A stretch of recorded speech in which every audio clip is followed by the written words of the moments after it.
Okay, so now that we are aware of the different objects that we can put on our canvas, which again, when I say objects, it's things like text, images, graphics, basically anything that can go on top of your canvas can be considered an object.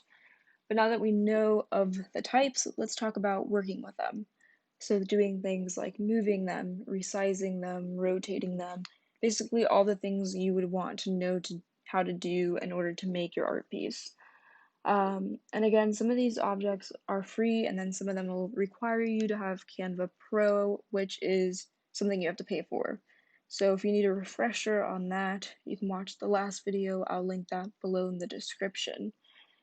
But now let's talk about inserting objects. So I'm going to start by inserting a few different types of objects so we have some variety. Again, all you have to do to add it onto your canvas is click on it. So right now I'm under photos. If I like a photo, click on it, it's on my canvas. If I want to add some text, I can find some text I like, click on it. Now it's on my canvas. I can go to elements, find things like graphics that I like. I can find one I like and click on it. Now it's on my canvas. I can do that with a shape. There's a lot of different things under elements. So yeah, there's even things like lines, but now they're all on my canvas. So naturally, when you click on something to add on your canvas, it's just going to go to the very center. So you can see these things are overlapping, but you can move them, and that's what we're going to talk about next. So yes, inserting things onto your canvas is just clicking on them. Now they're on my canvas. So now let's say I want to move these objects. So how do I do that?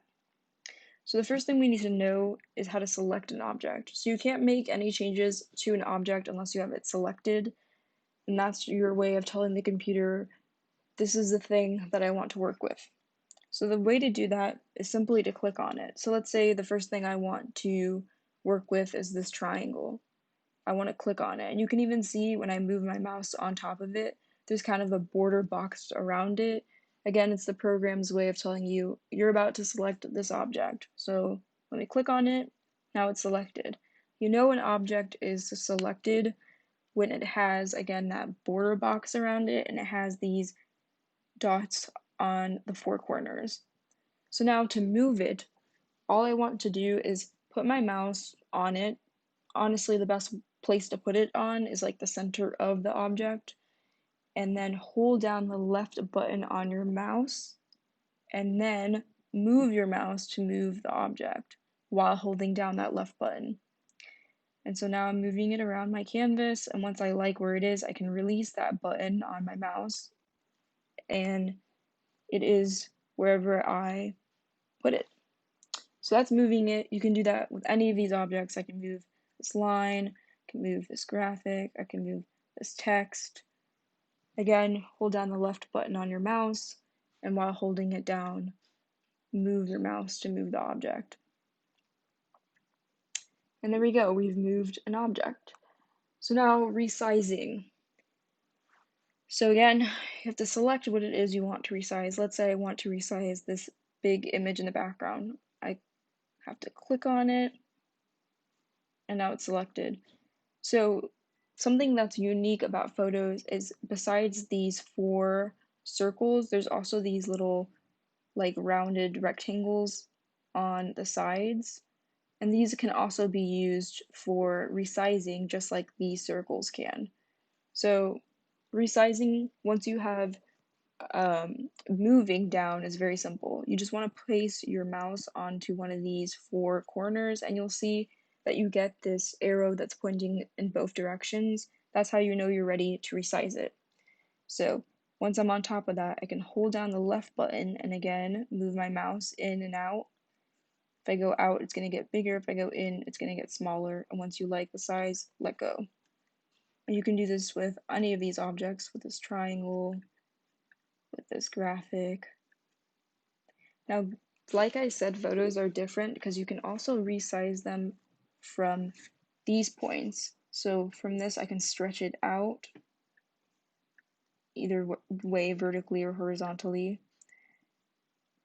But most of the time, you're going to want to work with the four corners because with photos, if you use these rectangles to stretch, it can really distort your photo. It can make it kind of blurry. So your best option is just to work with the four corners so that it stays in good quality. But it's really up to you what you do. So that's working with, or that's resizing an object. Now you can also rotate an object. When you add it to your canvas, it's just going to be like straight. It's not going to be in any direction, any kind of degree. So, but you can change that. And the way to do that is when I click on any of these, when I select any of these objects, you'll see that this icon appears with two arrows pointing at each other, kind of making a circle. So if I want to rotate this triangle, for example, I want to put my mouse on top of that icon, and now you can see my mouse has changed to this kind of curved arrow that's pointing in both directions, and that's the computer's way of telling me you're about to rotate this. So once you see that, you want to hold your left button on your mouse and then move your mouse to rotate it. And you can see that when I do this, you'll see this little black rounded rectangle that's telling me the degree as well.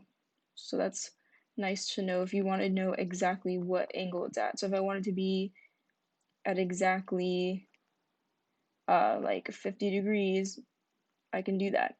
And again, you just release that left button once you got it at the angle that you want it at. Next thing is duplicating objects. Now there is a difference between just adding an object again and duplicating it.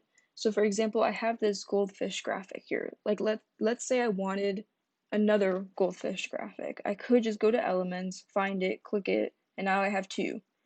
But let's say I have this goldfish and I had rotated it and I want to have another goldfish graphic that's at the exact same angle without me having to manually adjust it to that angle, that's where duplication comes in handy. When you duplicate something, it's going to look exactly the same.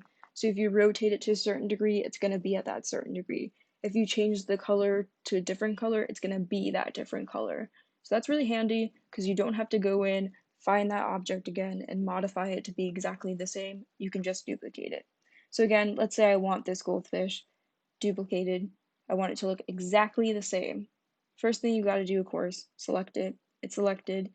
Now what I want to do is come up here to this white bar at the top, and you're going to want to look for this icon. And you can see when I put my mouse over it, it even says duplicate, which is really helpful. But it's basically kind of these two rectangles overlapping each other with a plus sign on the front one. And all I have to do is click on it. And now I have a duplication. And again, it's just going to duplicate it and place it right on top. But of course, you can move it. And there it is. You can see that they're at the exact same angle. So that's really helpful. Again, just like with any of these things, you can duplicate this image. I can duplicate the line. You can do all these actions to any of these things that we have on our canvas right now. All right. So now let's say I duplicated all this stuff and I don't like how it looks. I want to get rid of some of these things. You can delete objects. So there's multiple ways to delete objects. I'll cover all of them right now. So for example, let's say I want to get rid of this goldfish. Again, select it, click on it. The easiest way to do that is to click on it and then click the delete key on your keyboard. It's gone. You can also, let's say I want to delete this image, I select it and then come up here right next to duplicate is a trash can and you can see that it says delete. I can click on it, it's gone. A third way, let's say I want to delete this line, I'm going to click on it, which is selecting it. I'm going to right click using my mouse and this menu is going to come up. And so I'm just going to click delete from the menu and it's gone. So those are three different ways to do the exact same thing. You don't have to do all of them. You don't have to switch back and forth between them. Just choose which method is most comfortable and easiest for you. But it's nice to know that you can do that in different ways. So there you go. We deleted objects, we inserted them, we rotated them, we resized them, we moved them. Lots of different things you can do with them. Please take your time and try these things out because ultimately these actions are what you are going to utilize to really make your art piece. Um, yeah, so I hope this was helpful.